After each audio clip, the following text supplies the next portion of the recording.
Statistically, it is a 1 in 176 million chance to win the lottery. So the fact that I somehow ended up with the Hamburglar, Amber Turd, and a wannabe Neopet as my first ever roommates must be an absolute miracle. I plan to talk about the other two at some point, but for now, we're focusing on Oscar the Grouch's pube-covered pet. Now, you can be into whatever the hell that you want to, okay? At the end of the day, it boils down to who you are as an individual. But unfortunately for Sprigatito over here, he has been severely misrepresenting the furry community. For the sake of the video, we'll call him Parker.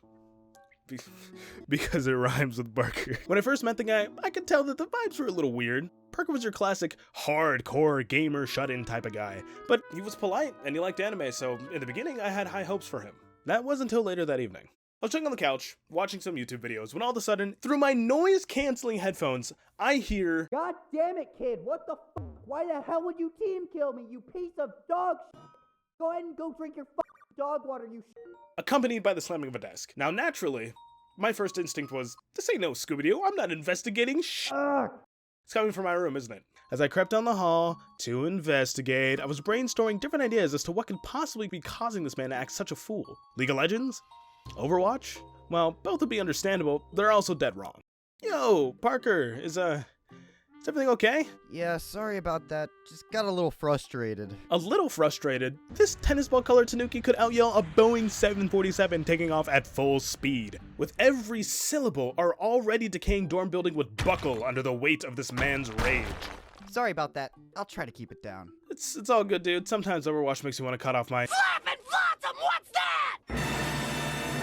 It was friggin' Roblox! This frisbee fondler had just burst the eardrums of everyone within a 5-mile radius over the Walmart version of Minecraft.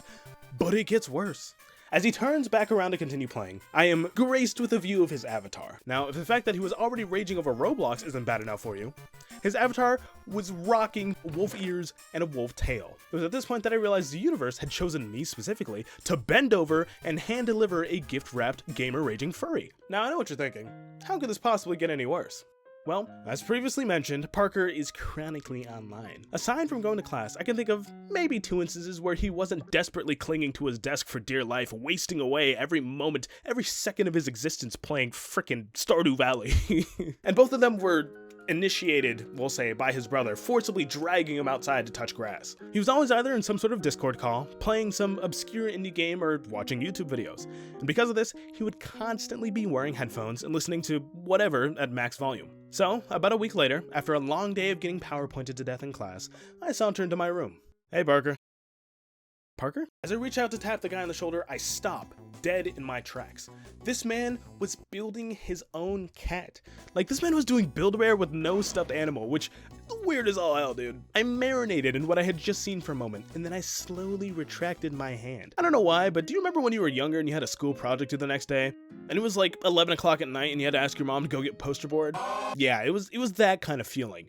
Pure existential dread. And I really didn't want to have any kind of conversation involving whatever the hell I just saw. So, I put down my stuff, moonwalked out of the room, and I haven't spoken about it until now. Not even 4 days later. Like subscriptions coming for your wallet on the first day of the month, I got drop-kicked with some more Parker nonsense. I repeated the process of innocently sauntering into my room, but this time, Parker had his headphones off. Now, obviously at this point, I realized that despite what we have in common, he isn't going to become my new best friend anytime soon. But this time around, he seemed genuinely excited about something, and in an effort to be a decent human being and to try and form some sort of relationship with the guy, I ask, hey dude, what's happening?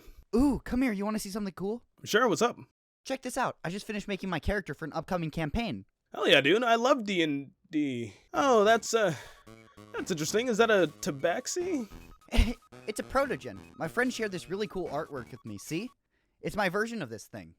Sweet. Enjoy yourself, dude. That seems fun.